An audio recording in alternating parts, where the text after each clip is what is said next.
B.Ed admission 2026-27 विद्यार्थ्यांची final merit list साईटवर उपलब्ध झालेली आहे। आता पुढील प्रोसेस काय असणार आहे या संदर्भात संपूर्ण अपडेट आपण या व्हिडिओमध्ये बघणार आहे। विद्यार्थ्यांना कॉलेजेस कधी ॲड करायचे हे सुद्धा तुम्हाला आपण सांगणार आहे। त्या अगोदर आपण एक माहिती घेतलेली आहे की यामध्ये जो आपण काल व्हिडिओ दिला होता त्यावरती विद्यार्थ्यांच्या कमेंट्स आहे की आमचे नाव मेरिट लिस्टमध्ये नाही आहे। असं तर व्हायला नाही पाहिजे, परंतु तुमच्यासोबत असं का झालेलं आहे त्याबद्दल सुद्धा आपण या व्हिडिओमध्ये डिस्कस करणार आहे। तर बघू शकता, सर्वात प्रथम राऊंड 1 साठी आता तुमची जी फायनल मेरिट लिस्ट आहे जाहीर झालेली आहे। मी कालच सांगितलं तुम्हाला मेरिट लिस्टच्या ऑप्शनमधून तुम्ही यामधून तुमची लिस्ट डाउनलोड करा। डाउनलोड होत नसेल टेलिग्राम चॅनलवर आज मॉर्निंगला दिलेली आहे, तिथून बघा। त्यामध्ये नाव सर्च करा। नाव सर्च करताना खूप अडचणी येत आहे, कारण की ते 3000 की 4000 पेज आहेत, त्यामुळे शोधताना खूप अडचणी असू शकतात तुम्हाला, परंतु ट्राय करा। कारण तुम्ही त्यामध्ये तुमच्या नावाने ट्राय करू शकता। तुमचा जो ॲप्लिकेशन आय डी आहे BD या स्टार्टिंगपासून जो सुरुवात झालेला आहे त्यानुसार तुम्ही चेक करू शकता। त्यामध्ये सर्वात लास्टमध्ये एक ऑप्शन आलेला आहे, त्यामध्ये लिहिलेलं आहे की इलिजिबल फॉर ओपन। याचा अर्थ काय होतो हे सुद्धा आपण डायरेक्टली मेरिट लिस्टमध्ये जाऊ आणि तिथून संपूर्ण माहिती तुम्हाला समजून सांगू। व्हिडिओ शेवटपर्यंत बघा। कॅप राऊंड कधी भरायचा, राऊंड 1चा फॉर्म कधी भरायचा, कॉलेजेसचे नाव कधी टाकायचे हे सुद्धा तुम्हाला याच व्हिडिओमध्ये आपण संपूर्ण माहिती डिस्कस करणार आहे। हा व्हिडिओ तुमच्यासाठी अतिशय महत्त्वाचा होणार आहे, खास करून ज्यांचे नाव नाही आहे आणि जे विद्यार्थी वाट बघत आहे की आता काय करायचं आहे, म्हणजे पुढील प्रोसेस काय असणार आहे, संपूर्ण माहिती आपण डिस्कस करणार आहे। तर बघू शकता राऊंड 1ची लिस्ट अशी आहे। यामध्ये तुम्ही तुमचे नाव चेक केलेले आहे। सर्च करताना बघा इथे तुम्हाला ऑप्शन दिलेला आहे, बघा तुम्हाला त्यामध्ये तुम्हाला ती सुद्धा प्रोसेस सांगतो मी। बघा इथे ऑप्शन दिलेलं आहे तुम्हाला, इथून तुम्ही सर्च करू शकता। बघा यामध्ये तुम्ही तुमच्या नावाने सर्च करा किंवा तुमचा हा जो आय डी आहे बघा, ॲप्लिकेशन आय डी BD 26 पासून सुरुवात झालेला आहे, या आय डीने तुम्ही सर्च करू शकता। कारण तुम्ही जर एक नाव पकडलं, राहुल नाव पकडलं, तर राहुल नावाचे विद्यार्थी भरपूर असू शकतात। आकाश पकडलं, आकाश नावाचे विद्यार्थी भरपूर असू शकतात। त्यामुळे तुमचा जो आय डी आहे BD 26 हा आय डी तुम्हाला स्पेशल मिळालेला आहे, त्यामुळे तो एकच असल्यामुळे तुम्ही इथे काय करा, इथे क्लिक करा। इथे क्लिक केल्यानंतर बघा फाइंडचं ऑप्शन आलेलं आहे। फाइंडमध्ये काय करा, अशा प्रकारे लिहा जो BD 26 अशा प्रकारे लिहा। तर आता यामध्ये जर आम्ही रिमूव्ह केलं तर बघा अशा प्रकारे सर्च होणार आहे, तुम्ही बघू शकता।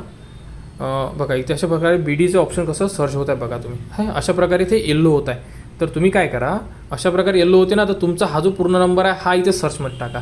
मी जसं सांगतोय तसं करा, तुमचा नंबर तुम्हाला मिळून जाणार ज्यांनाही। आणि हे पेज तुम्ही बघा किती मोठी फाईल आहे, म्हणजे तुम्ही अंदाज लावू शकत नाही। त्यामुळे तुम्हाला नाव शोधायला त्रास होत आहे, मी मान्य करू शकतो। तुम्ही या प्रकारे सर्च करू शकता। आलं का लक्षात? हे ओपन करा। ओपन केल्यानंतर अशा प्रकारे ऑप्शन आहे तुम्हाला, बघा इथे दुर्बीनचं ऑप्शन दिलेलं आहे ना, तर इथे तुम्हाला क्लिक करायचं आहे। इथे तुमचा फाईलमध्ये नंबर टाका आणि सर्च करा।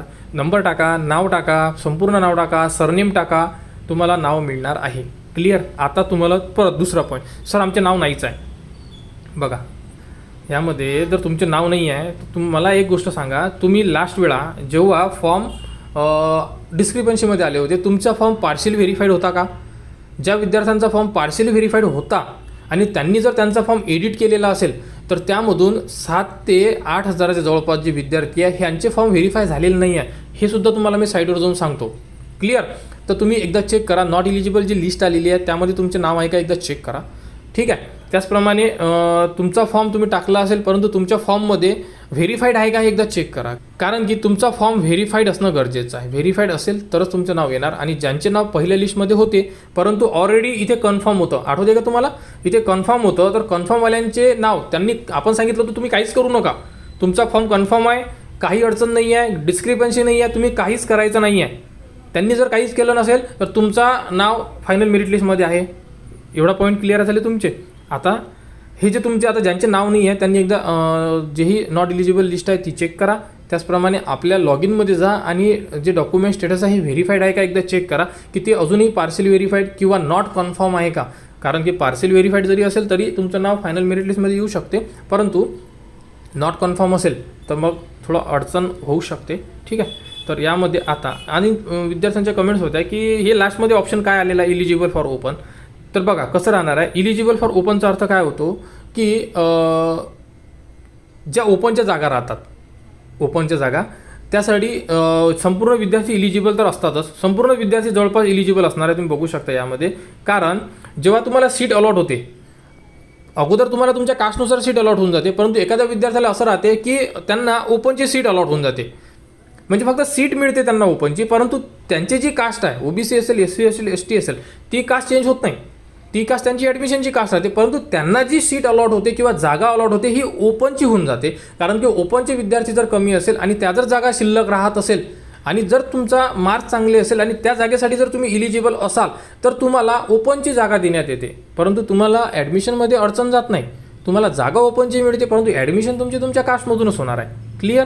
त्यामुळे हे इलिजिबल फॉर ओपनचं ऑप्शन आलेलं आहे आणि तुम्हाला डायरेक्टली ओपनमधून ॲडमिशन मिळत नाही, तुम्हाला तुमच्या कास्टमधूनच मिळते. फक्त हे तुम्हाला सीट द्यायची की नाही द्यायची यासाठी हे येस नोचं ऑप्शन आलेलं आहे.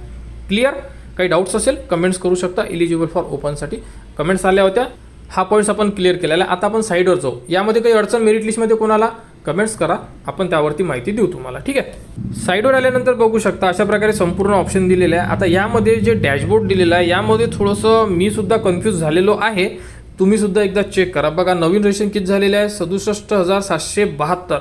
अप्लिकेशन विद्यार्थ्यांनी लॉक किती केलेले आहे 63,008 आणि यामधून अप्लिकेशन व्हेरीफाईड किती झालेले आहे 56,123. असं का बरं? आता 56,123 मायनस जर तुम्ही 63 केले समजा तर किती उरून राहिले साधारणतः 4 आणि 3 7 7,000च्या जवळपास हे विद्यार्थ्यांचे फॉर्म व्हेरीफाय का झाले नाही?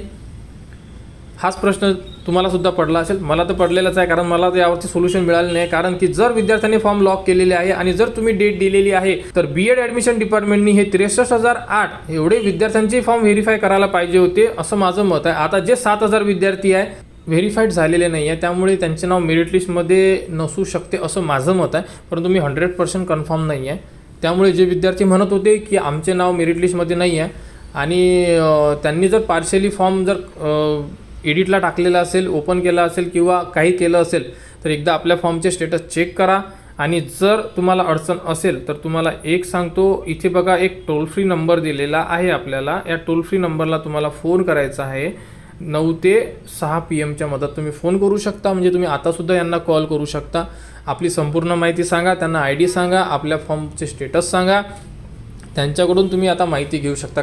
तर यामध्ये तुम्हाला बाहेरून कोणीही हेल्प करू शकत नाही आहे, त्यामुळे तर तुम्ही यांना फोन करा. हे कस्टमर केअर नंबर आहे आपल्यासाठी, यांच्यासोबत बोलून तुम्ही संपूर्ण तुमचे प्रॉब्लेम सॉल्व्ह करू शकता. जर तुमचे नाव फायनल मेरिट लिस्टमध्ये आले नाही आणि मी मेरिट लिस्टमध्ये तुम्हाला कसे नाव शोधायचे हे सुद्धा सांगितलेलं आहे, त्याचप्रमाणे तुम्हाला मेरिट लिस्ट दिसत नाही आहे, डाउनलोड होत नाही आहे मोबाईलमध्ये, तर डायरेक्टली टेलिग्राम चॅनलवर जा, तिथून बघा आणि त्याप्रकारे करा.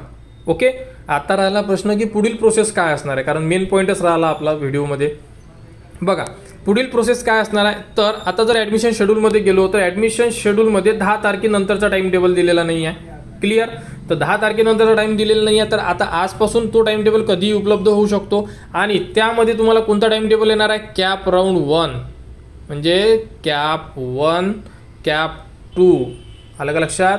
कॅप 1 कॅप 2चा अर्थ काय होतो, राऊंड 1. राऊंड 1मध्ये आपल्याला कॉलेजेस ॲड करायचे आहे, राऊंड 2मध्ये सुद्धा कॉलेजेस ॲड करायचे आहे.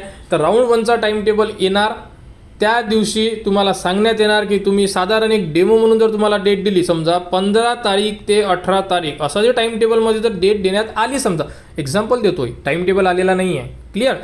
जर 15 ते 18 या तारखेमध्ये तुम्ही कॅप राऊंड 1चे फॉर्म भरू शकता, याचा अर्थ काय आहे, तुम्ही कॉलेजचे नाव टाकू शकता, असा टाईम टेबल येणार आहे. क्लिअर. तर आता पुढील जी स्टेप आहे ही काय आहे आपल्यासाठी, कॅप राऊंड म्हणजे राऊंड 1साठी तुम्हाला कॉलेजची लिस्ट अपलोड करायची आहे, म्हणजे तुमच्या फॉर्ममध्ये द्यायची आहे की तुम्हाला कोणते कोणते कॉलेज तुमच्या लिस्टमध्ये पाहिजे आहे, तुमच्या आवडीचे कॉलेजेस तुम्ही त्यामध्ये ॲड करू शकता. तो टाईम टेबल अजूनपर्यंत बीएड डिपार्टमेंट यांच्याकडून देण्यात आलेला नाही आहे. तर आता तुम्ही वेट करा, तो म्हणजे की पुढील टाईम टेबल कधी उपलब्ध होणार. पुढील वेळापत्रक आले आपल्याला की आपल्याला त्यामध्ये संपूर्ण माहिती दिसून पडेल की आपण आपले कॉलेजेस कधी ॲड करू शकतो. तोपर्यंत आता काही करू शकत नाही आपण. क्लिअर. तर आता पुढील स्टेप वेट करायचा आपल्याला की पुढील वेळापत्रक कधी येणार. वेळापत्रक आल्यानंतर त्यामध्ये संपूर्ण माहिती असेल, ती माहिती तुम्हाला मी समजून सांगणार आणि त्यानंतर आपण कॅप राऊंड 1चा फॉर्म भरणार, ज्यामध्ये तुम्ही तुमच्या आवडीचे कॉलेज ॲड करू शकता. ठीक आहे. म्हणजे पुढील स्टेप टाईम टेबल, टाईम टेबलमध्ये तारीख येणार आणि तारीखनुसार आपण आपले फॉर्म भरणार. क्लिअर. आता या व्यतिरिक्त कोणाला काही अडचण असेल तुम्ही कमेंट्स करू शकता, कमेंट्सवर तुम्हाला संपूर्ण माहिती दिली जाणार. तर बीएड ॲडमिशन 2026-27च्या अपडेटसाठी आपल्या चॅनलच्या कनेक्टमध्ये राहा, चॅनलला सबस्क्राईब करा व हा व्हिडिओ इतरांपर्यंत शेअर करा.